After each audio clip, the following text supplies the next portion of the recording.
Hi friends, எல்லாரும் நல்லா இருக்கீங்களா? இந்த சமையல் சேனல் வழியா உங்க எல்லாரையும் சந்திக்கிறதுல மிக்க மகிழ்ச்சிங்க.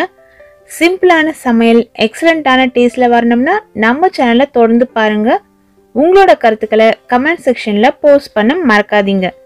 வாங்க கிச்சனுக்கு போகலாம், சுவையா ஆரோக்கியமா சமைக்கலாம். இப்போ நம்ம பார்க்க போகிறது ஒரு டிஃப்ரெண்ட்டான ரெசிபி தான். இந்த ரெசிபியை காலை மாலை இரவுன்னு எப்போ வேணாலுமே சாப்பிடலாம். ரொம்ப டேஸ்டாக இருக்கும். உங்கள் டேஸ்ட்டுக்கு ஏற்ற மாதிரி இதை கொஞ்சம் மாற்றி கூட நீங்கள் செஞ்சுக்கலாம். நீங்கள் வெஜிடேரியனாக இருந்தால் குருமா, பன்னீர் பட்டர் மசாலா, பட்டாணி மசாலா, இப்படி இந்த கிரேவி வகைகள் எது வேணாலுமே இது கூட தொட்டுக்கிட்டு சாப்பிடலாம். டேஸ்ட் வேறு லெவலில் இருக்கும். நான் வெஜிடேரியனாக இருந்தால் சொல்லவே வேணாங்க. நீங்கள் மட்டன் கிரேவி, சிக்கன் கிரேவியோட இந்த டிஷ்ஷை சாப்பிட்டு பாருங்கள், அவ்வளவு டேஸ்டியாக இருக்கும்.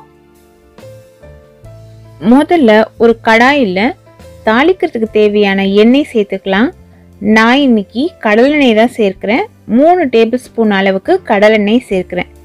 இது நம்ம இன்னைக்கு செய்ய போகிற அளவுக்கு கரெக்டாக இருக்கும். நீங்கள் வேணும்னா 1/2 டேபிள் ஸ்பூன் அளவு குறைச்சி சேர்த்துக்கோங்க. இந்த எண்ணெய் நல்லா காயிற சமயத்தில் 1/4 டேபிள் ஸ்பூன் அளவுக்கு ஜீரகம் தாளிச்சிக்கலாம். ஜீரகம் இல்லைன்னா சோம்பு, இது ரெண்டுத்துல ஏதாவது ஒன்று மட்டும் தான் தாளிக்கணும். கடுகு தாளிக்கக்கூடாது, டேஸ்ட் மாறிடும்.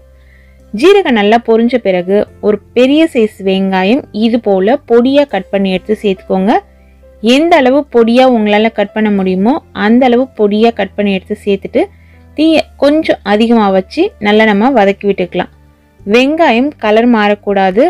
அந்த கண்ணாடி பக்குவம் அப்படின்னு சொல்லுவோம் இல்லைங்களா, இப்போ வந்துட்டு இருக்கு பார்த்தீங்களா, கண்ணாடி மாதிரி அது மாறி வரும். அந்த சமயம் வரைக்கும் வதக்கினா போதும். இதில் 1/4 டேபிள் ஸ்பூன் அளவுக்கு மஞ்சள் பொடி சேர்த்துக்கலாம். தனி மிளகாய் தூள் 1 டேபிள் ஸ்பூன் அளவு நான் இதில் சேர்க்கிறேன். நீங்கள் காரத்துக்கு ஏற்றாற் போல் சேர்த்துக்கோங்க. பச்சை மிளகாய் சேர்க்குற மாதிரி இருந்ததுன்னா மிளகாய் பொடியை கொஞ்சம் குறைச்சி சேர்த்துக்கோங்க. எண்ணெயில் மிளகாய் பொடியை நல்லா வதக்கின பிறகு இதில் ஒரு 4 டேபிள் ஸ்பூன் அளவுக்கு பச்சை பட்டாணி சேர்த்துக்கலாம். இது ஃப்ரெஷ்ஷான பச்சை பட்டாணி தான். இதையும் சேர்த்து நல்லா கலந்து விடலாம். நம்ம இதில் சேர்க்கக்கூடிய வெஜிடபிள் நமக்கு எதெல்லாம் கிடைக்குதோ அதெல்லாம் நீங்கள் சேர்த்துக்கலாம். கேரட், பீன்ஸ், காலிஃப்ளவர், இது போல் அந்த சமயத்தில் கிடைக்கக்கூடிய வெஜிடபிள் எது வேணாலுமே நீங்கள் சேர்த்துக்கலாம். பச்சை பட்டாணி சேர்த்து கலந்த பிறகு தேவையான அளவு தூளுப்பு இதில் நான் சேர்த்தாச்சு. 1/2 டேபிள் ஸ்பூன் அளவு தூளுப்பு சேர்த்து நல்லா கலந்து விட்டுறேன். இதெல்லாம் செய்யும் பொழுது ஸ்டவ்வோட ஃப்ளேம் நல்லா குறைச்சி வச்சுருங்க. இப்போ ஃபுல்லாக குறைச்சி வச்சுட்டு தட்டு போட்டு நம்ம மூடிடலாம். தட்டு போட்டு மூடி இது ஒரு 3 நிமிஷத்துக்கு அப்படியே இருக்கட்டும். அதற்கு பிறகு நம்ம ஓப்பன் பண்ணி பார்த்தா இந்த மசாலாலாம் லைட்டாக வதங்கியிருக்கும். இந்த சமயத்தில் ஒரு பெரிய சைஸ் உருளைக்கிழங்கு வேக வச்சு தோலை உரிச்சிட்டு இது போல் 1-2 உடச்சி எடுத்து சேர்த்துக்கலாம். உருளைக்கிழங்கு வேக வைக்கும் பொழுது நீங்கள் உப்பு போட்டு வேக வச்சுருங்க. அப்போ தான் உருளைக்கிழங்குல உப்பு ஊறி இருக்கும். என்னதான் நம்ம மசாலாவில் உப்பு போட்டிருந்தாலும் உருளைக்கிழங்கு அதில் சேர்த்து கலந்தா உப்பு அதில் ஊறாத மாதிரியே இருக்கும் நமக்கு.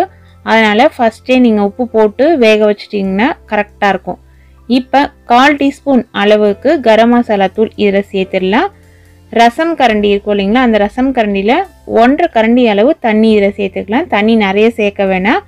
தண்ணி சேர்த்து கலந்து விட்டால் தான் அந்த உப்பு, காரம், மசாலா பொருள் எல்லாமே ஒன்றோட ஒன்று நல்லா கலந்து உருளைக்கிழங்கோடு நல்லா ஊறி வரும்.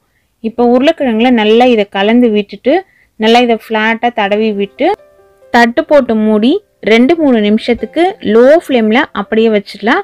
அதற்கு பிறகு ஓப்பன் பண்ணி பார்க்கலாம். ஓப்பன் பண்ணி பார்த்தா அந்த தண்ணி எல்லாம் நல்லா சுருங்கி இருக்கு பாருங்கள். மசாலா பொருட்களோட பச்சை வாசனையும் நல்லா போயிருக்கும். நல்லா கலந்து விட்டுட்டு இதை வேறு ஒரு பிளேட்டில் மாற்றிடலாம். பிளேட்டில் மாற்றி இதை நல்லா ஆற விட்டுடலாம். ஆறின பிறகு தான் நம்ம இதை யூஸ் பண்ண போகிறோம். சூடாக நம்ம யூஸ் பண்ண முடியாது. அதனால் நல்லா கலந்து விட்டு ரூம் டெம்பரேச்சர் வர அளவு ஆற விட்டுடுங்க. இப்போ ஒரு மிக்சிங் பவுலில் இடியாப்பத்துக்கு நம்ம பயன்படுத்துகிற பச்சரிசி மாவு 1/2 கப் அளவு நான் எடுத்திருக்கேன். நீங்கள் வீட்டில் இடியாப்பத்துக்கு எந்த மாவு பயன்படுத்துவீங்களோ அதை சேர்த்துக்கோங்க. அதாவது பச்சரிசி மாவு 1/2 கப் அளவு இதில் சேர்த்துட்டு இதற்கு தேவையான அளவு உப்பு 1/2 டேபிள் ஸ்பூன் அளவு இதில் சேர்த்து நல்லா கொதிக்கிற தண்ணியை இதில் சேர்த்து நம்ம பிசைய போகிறோம். இடியாப்பத்துக்கு நம்ம மாவு பிசைவோம் இல்லைங்களா, அதுக்கு நல்லா சலசலன்னு கொதிக்கிற தண்ணி தான் சேர்ப்போம். அதே போல் கொதிக்கிற தண்ணியை தான் இதில் சேர்க்க போகிறோம். தண்ணி கொஞ்சம் கொஞ்சமாக சேர்த்து கலந்து விட்டு பிசைஞ்சிட்டு மாவை அப்படியே ஊற விட போகிறோம். தண்ணி நல்லா கொதிக்குது அப்படிங்கிறதுனால நம்ம கை போட்டு உடனே பிசைய முடியாது. இது போல் ஒரு மரக்கரண்டி வச்சு இந்த பதம் வரைக்கும் நல்லா கலந்து விட்டுடுங்க. மாவு இந்த சமயத்தில் நல்லா சூடும். கரண்டியில் இருக்க மாவெல்லாம் எடுத்து விட்டுட்டு தட்டு போட்டு மூடி ஒரு 10-15 நிமிஷம் அப்படியே வச்சிடலாம்.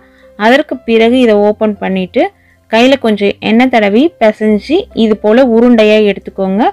ஒரு பூரி மணையில் கொஞ்சமாக எண்ணெய் விட்டுக்கலாம். ஏன்னா மாவு ஒட்டாமல் நமக்கு வரணும். மாவை வச்சு திரட்ட போகிறோம். அழுத்தி திரட்டக்கூடாது. இது அரிசி மாவு அப்படிங்கிறதுனால அப்படியே ஒட்டிக்கிட்டு வந்துடும். குழவிலையும் கொஞ்சம் எண்ணெய் போட்டுக்கோங்க.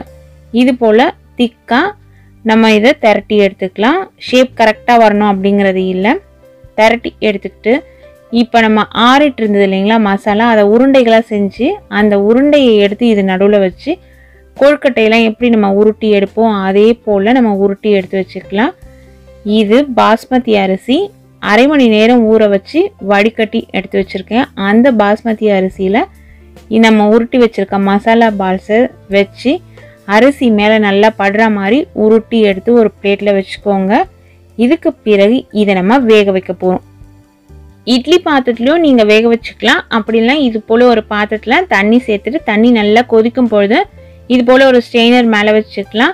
இதில் எண்ணெயோ இல்லை நெய்யோ தடவி வச்சுக்கோங்க. அப்போ தான் நம்ம பால்ஸ் எடுத்து இதில் வைக்கும்பொழுது வெந்த பிறகு நல்லா ஒட்டாமல் வரும் நமக்கு. இப்போ இந்த பால்ஸ் எல்லாத்தையும் இதில் வச்சிடலாம். கொஞ்சம் கொஞ்சம் கேப் விட்டு இது போல் வைங்க. அப்போ தான் ஒன்றோட ஒன்று ஒட்டிக்காமல் நல்லா முழுசாக நமக்கு சூப்பராக வெந்து கிடைக்கும். இதெல்லாம் வச்சுட்டு ஆவி நல்லா வரணும். மேலே ஹை ஃப்ளேமில் வச்சுருங்க. ஆவி நல்லா வரும் பொழுது தட்டு போட்டு மூடலாம். அதுக்கு முன்னாடியே போட்டு மூட வேணாம். வேக வைக்கும்போது இது போல் வேக வச்சாதான் கரெக்டாக நமக்கு வெந்து வரும். கரெக்டாக 10லேருந்து 15 நிமிஷம் ஆகும் வேகிறதுக்கு. நீங்கள் ஸ்டவ்வை சுவிட்ச் ஆஃப் பண்ணிவிட்டு அதுக்கப்புறம் ஓப்பன் பண்ணி பார்த்தீங்கன்னா நல்லா பூ மாதிரி ஒரு ரைஸ் பால்ஸ் ரொம்பவே அழகாக ரெடி ஆயிடுச்சு. இந்த ரைஸ் பால்ஸ் பார்க்குறதுக்கு மட்டும் அழகு இல்லைங்க, ஆரோக்கியமானதும் கூட.